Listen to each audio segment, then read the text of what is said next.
en una pequeña ciudad donde los inviernos eran largos y los sueños parecían congelarse con la escarcha de cada madrugada, vivía Daniel, un joven de espíritu noble, rostro sereno y mirada que brillaba con la luz de la compasión.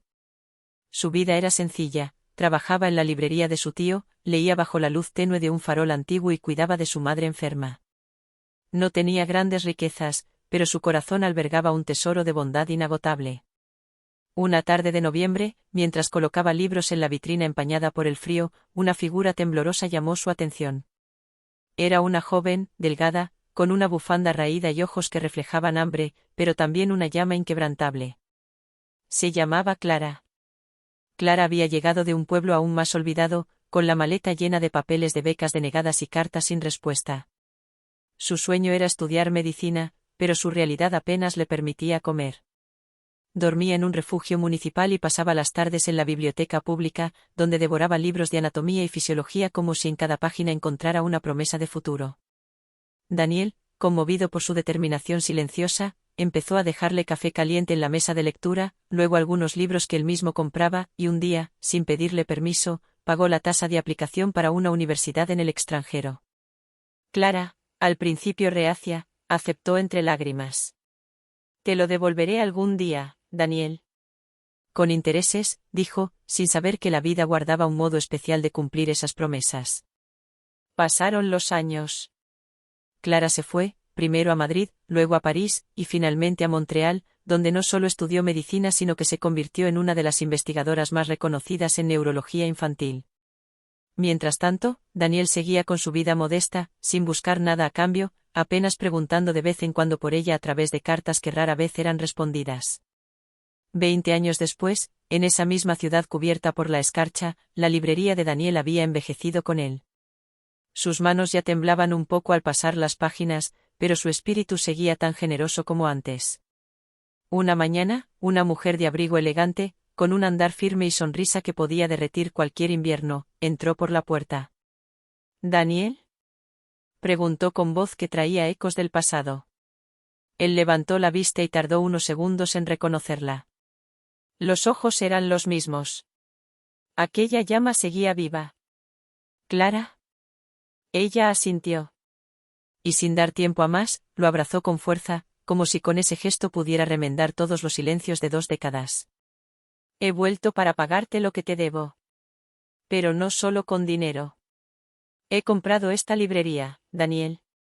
Quiero convertirla en un centro comunitario, con becas, talleres, una biblioteca para estudiantes sin recursos. Y tú serás el director. Nadie mejor que tú para cuidar de otros como cuidaste de mí». Daniel, con los ojos llenos de lágrimas, no supo qué decir. La gratitud rara vez sabe expresarse en palabras cuando es verdadera. Simplemente asintió, mientras sentía que algo nuevo, algo grande, apenas comenzaba. Durante las semanas siguientes, Clara trabajó codo a codo con Daniel. Remodelaron la librería, que ahora era un espacio cálido con sillones rojos, luces tenues y estantes que rebosaban no solo de libros, sino de esperanza. Jóvenes de todos los rincones del pueblo comenzaron a llegar, atraídos por los rumores de un lugar donde los sueños no solo eran escuchados, sino impulsados. Un día, entre la multitud, llegó una niña de 12 años con la misma mirada que Clara tenía aquella primera tarde, hambre, frío y una chispa indomable. Se llamaba Lidia.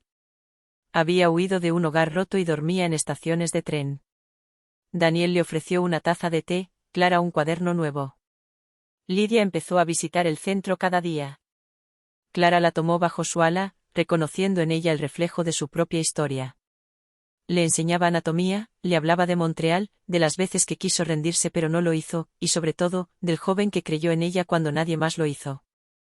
Una noche, Clara encontró a Daniel observando el atardecer desde la puerta del centro. «¿Te das cuenta, Daniel? Esto ya no es solo una historia. Es una cadena.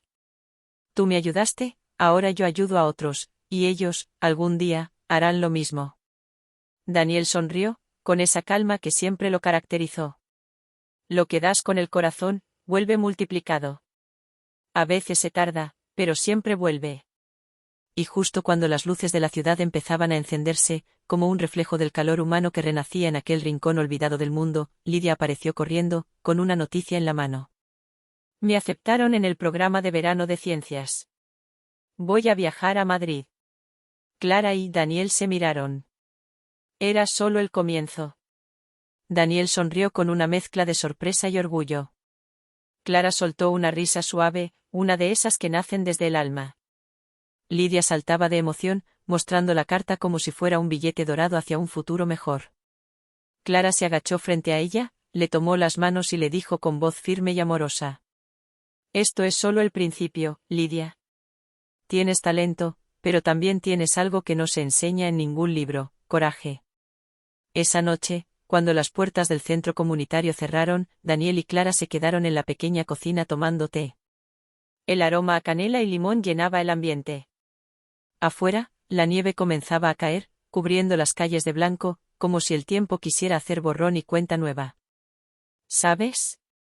A veces me pregunto qué habría pasado si no te hubiera conocido aquella tarde, dijo Daniel, mirando su taza.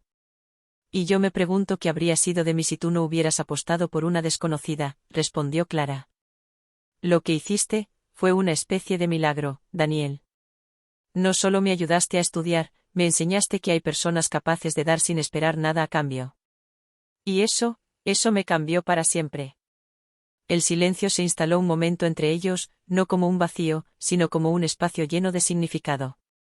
Era la clase de silencio que solo comparten las personas que han atravesado mucho juntas, aun cuando parte del trayecto fue en caminos separados. Los meses pasaron con una fluidez casi mágica. El centro creció en reputación y alcance.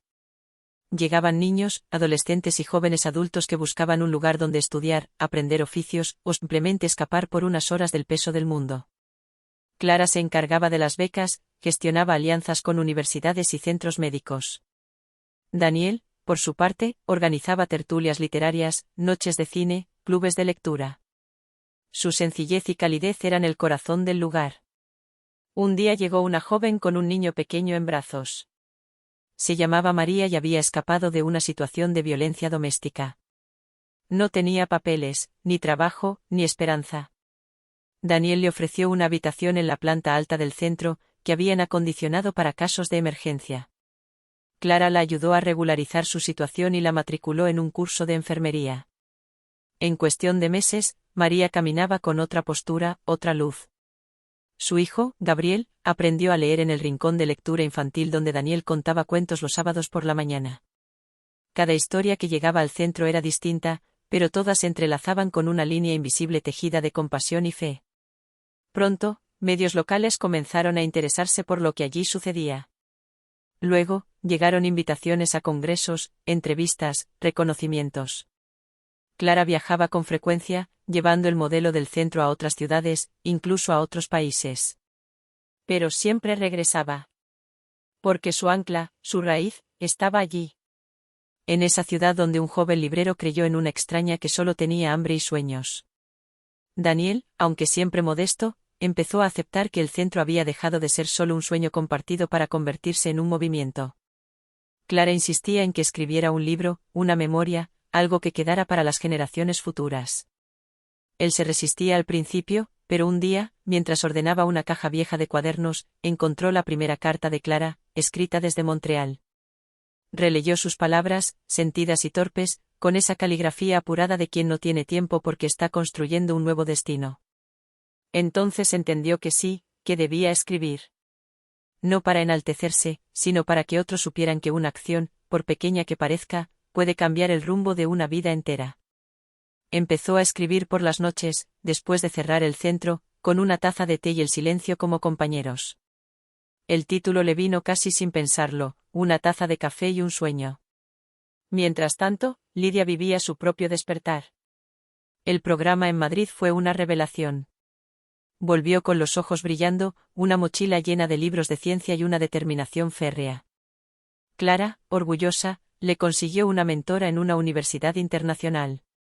Daniel le regaló un cuaderno de notas encuadernado en cuero, con su nombre grabado en la portada. Lidia lo llenó de fórmulas, preguntas, dibujos anatómicos y frases inspiradoras. Una de ellas decía: quiero devolver el mundo a quienes lo perdieron por un rato. Los niños pequeños del barrio la admiraban. Querían ser como ella. Y Lidia, sin darse cuenta, se había convertido en el tercer eslabón de esa cadena silenciosa que iniciaron Daniel y Clara. Pero la vida, como bien sabía Daniel, nunca es una línea recta. Un día Clara recibió una llamada urgente. Su madre, que vivía en otro país, había enfermado gravemente. Clara tuvo que partir, dejando el centro en manos de Daniel y un pequeño equipo que habían formado con los años. Fue una despedida breve, entre maletas y promesas de volver pronto. Durante su ausencia, Daniel se convirtió en una figura aún más central. A pesar de sus años, tenía una energía serena pero constante. Escuchaba, orientaba, organizaba, y sobre todo, daba ejemplo. Cuando alguien decía, no puedo, él respondía, espera, no lo digas todavía. Y juntos buscaban una forma. Una tarde, mientras Daniel leía en voz alta a un grupo de niños, sintió una punzada aguda en el pecho. Trató de disimular, terminó el capítulo y se excusó. Caminó hasta su oficina, se sentó, cerró los ojos. Sabía que algo no iba bien. No quería preocupar a nadie, así que guardó silencio. Pero Lidia, que lo conocía como a un abuelo, notó la diferencia. Fue ella quien insistió en llevarlo al hospital. El diagnóstico no tardó, necesitaba una cirugía cardíaca urgente. Clara volvió apenas se enteró. Su madre estaba estable, pero su lugar estaba con Daniel. El centro se organizó como una gran familia. Lidia se encargó de coordinar a los voluntarios. María organizó una colecta para los gastos médicos. Los niños pintaron carteles que decían, fuerza, Daniel, y los pegaron en cada rincón. La operación fue un éxito, pero la recuperación sería larga. Durante ese tiempo, Clara y Daniel hablaban cada día. Sobre libros, sobre el pasado, sobre lo que vendría después. Clara le confesó que a veces sentía miedo de no estar haciendo suficiente. Daniel le respondió: si cada uno hiciera la mitad de lo que tú haces, el mundo sería irreconocible. Clara, ya dejaste una huella.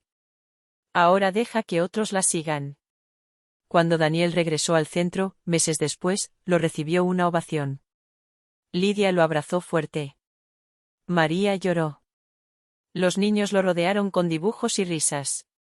Fue entonces cuando Clara le entregó un regalo especial, la primera edición impresa de su libro, encuadernada en cuero marrón, con una dedicatoria que decía, para quien me enseñó que los milagros caminan entre nosotros con rostro sereno y corazón de fuego. El libro se convirtió en un éxito inesperado. Fue traducido a varios idiomas, utilizado en programas educativos y comentado en universidades. Clara recibió invitaciones para replicar el modelo en América Latina, África y Asia. Lidia fue aceptada en un programa de estudios en Alemania, donde podría combinar ciencia y políticas públicas. ¿Y Daniel? Daniel siguió allí, cada día, con su taza de té y su cuaderno de notas, viendo cómo las semillas que había plantado florecían en 1000 formas distintas. Una mañana, cuando el sol apenas asomaba por el horizonte, Clara encontró a Daniel en el jardín del centro, plantando un rosal. Se acercó en silencio y se arrodilló a su lado. ¿Otro más? Ya casi no hay espacio. Siempre hay espacio para algo que florece, dijo él, con una sonrisa. Este lo planto por ti. Porque todo lo que hiciste creció como esto, con raíces firmes y belleza verdadera. Ella lo miró con ternura, y por un momento, se quedó sin palabras. ¿Sabes? A veces pienso que este lugar se parece mucho a un corazón humano. Tiene habitaciones para todos, pero también heridas que curar, válvulas que se abren y cierran, y un ritmo que lo mantiene vivo. Daniel asintió, mientras enterraba las raíces con delicadeza. Y tú, Clara, tú eres parte de ese latido.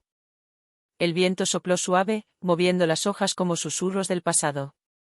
Y en ese instante, mientras las primeras flores del rosal asomaban tímidas, quedó claro que la historia aún tenía muchas páginas por escribirse. El tiempo pasó, como pasa siempre, sin pedir permiso. Las estaciones volvieron a cambiar, trayendo inviernos blancos, primaveras llenas de brotes, veranos cargados de risas y otoños de hojas doradas. El centro, aquel sueño que había comenzado con un café y una conversación entre dos almas bondadosas, se convirtió en un faro. No uno de piedra junto al mar, sino uno que ardía con la llama invisible de la esperanza. Iluminaba el camino a quienes habían creído que no tenían ninguno. Daniel, ya más lento en sus pasos pero aún firme en su voz, se convirtió en una leyenda viva. No por sus libros ni por los reconocimientos que llegaron con el tiempo, sino por lo que había sembrado en los corazones de tantos. Era el anciano que los niños buscaban para que les contara historias, el hombre que muchos llamaban abuelo del alma, el sabio silencioso cuya sola presencia traía calma. No necesitaba grandes discursos, su vida era un mensaje en sí misma. Clara, por su parte, se convirtió en una figura internacional, pero jamás olvidó sus raíces. Cada vez que subía a un escenario para hablar en conferencias, contaba su historia. No empezaba con los títulos académicos ni con sus investigaciones médicas, sino con una imagen simple, una joven hambrienta, sentada en una biblioteca, recibiendo una taza de café caliente de un extraño. Y luego decía, con voz firme, nunca subestimen el poder de un gesto de bondad. Puede cambiar el destino de una persona. Puede cambiar el mundo. Lidia, ahora en Alemania, se convirtió en un fenómeno. A los 24 años, desarrolló un programa de detección temprana de enfermedades neurodegenerativas en comunidades rurales. Su proyecto fue premiado por la Unión Europea, pero cuando los periodistas le preguntaban por su inspiración, ella respondía sin dudar, una mujer llamada Clara creyó en mí. Y antes que ella, un hombre llamado Daniel creyó en ella. Mi deber es continuar esa cadena. Una noche especial, el centro celebró su 20º aniversario. La ciudad entera pareció detenerse para asistir. Hubo música, luces, discursos, pero sobre todo, hubo gratitud. Exalumnos regresaron de distintos países. Algunos eran médicos, otros ingenieros, maestros, artistas. Todos con un mismo sentimiento, habían salido del corazón de aquel centro, y ese latido lo seguía guiando. Daniel, vestido con un sencillo traje gris y su inseparable cuaderno en el bolsillo, fue invitado al escenario. Se apoyó levemente en su bastón, miró al público con ojos húmedos y sonrió. No necesitó leer nada. Solo dijo. Nunca quise cambiar el mundo. Solo quise que una persona no se sintiera sola. Pero aprendí que cuando uno toca un alma, esa alma toca otra, y así se forma una red que ningún gobierno, ninguna crisis, ninguna guerra puede romper. Hoy ustedes son esa red. Y eso es más grande que cualquier monumento de piedra. El silencio fue absoluto. Y luego, estalló un aplauso tan largo, tan sincero, que parecía que el edificio entero respiraba. Esa noche, al apagarse las luces y quedar solo la calma de las últimas conversaciones, Clara encontró a Daniel sentado bajo el rosal que él había plantado años atrás. Estaba florecido, como si el tiempo supiera que esa noche merecía belleza plena. ¿Sabes, Daniel? Creo que ahora entiendo el verdadero significado de éxito. Ah, ¿sí? ¿Y cuál es? Éxito es llegar al final de tus días sabiendo que dejaste el mundo un poco más humano. Que viviste para otros, no solo para ti. Daniel asintió, mirando el rosal. Y que lograste hacerlo sin perder la ternura, añadió. Los ojos de Clara brillaron. Le tomó la mano con la delicadeza de quien sostiene algo frágil pero valioso. Se quedaron en silencio, observando las estrellas que comenzaban a asomarse, como testigos silenciosos de una historia que había nacido con tan poco y que ahora vivía en tantos. Días después, Daniel se durmió en su sillón, como tantas veces, con un libro sobre el pecho y la luz cálida de su lámpara encendida. Pero esa vez no despertó. Partió con la paz de quien sabe que cumplió su propósito, dejando tras de sí no solo recuerdos, sino una estructura viva que latía con cada historia que allí se forjaba. Su funeral fue íntimo, como él lo hubiera querido, pero el homenaje público duró semanas. Escuelas, universidades, medios, y sobre todo, la gente del barrio, organizaron actos, leyeron fragmentos de su libro, proyectaron sus palabras en murales. Lidia viajó desde Alemania para plantar un árbol junto al rosal, al que llamaron el Jardín de la Cadena. Y cada flor llevaba el nombre de una persona cuya vida fue tocada por su legado. Clara decidió convertir parte del centro en una escuela gratuita de liderazgo humanitario. La llamó Fundación Daniel Ríos. Su lema, todo comienza con un gesto. Años después, una joven periodista entrevistó a Clara en ese mismo jardín. Le preguntó qué le diría al mundo si solo tuviera una frase. Clara sonrió, miró a su alrededor, los libros, los niños riendo, los árboles creciendo, y dijo: No esperes tener mucho para dar. A veces, solo necesitas una taza de café y un corazón dispuesto. Y así, la historia de un joven librero y una muchacha sin nada se convirtió en leyenda. Una leyenda viva. Porque todavía, en algún rincón del mundo, alguien escucha esa historia, y al hacerlo, se levanta, busca a alguien que necesita ayuda, y le ofrece algo. A veces un libro. A veces una palabra. A veces, simplemente, compañía. Y esa chispa, pequeña pero poderosa, sigue ardiendo. Sigue cambiando vidas. Sigue escribiendo la historia.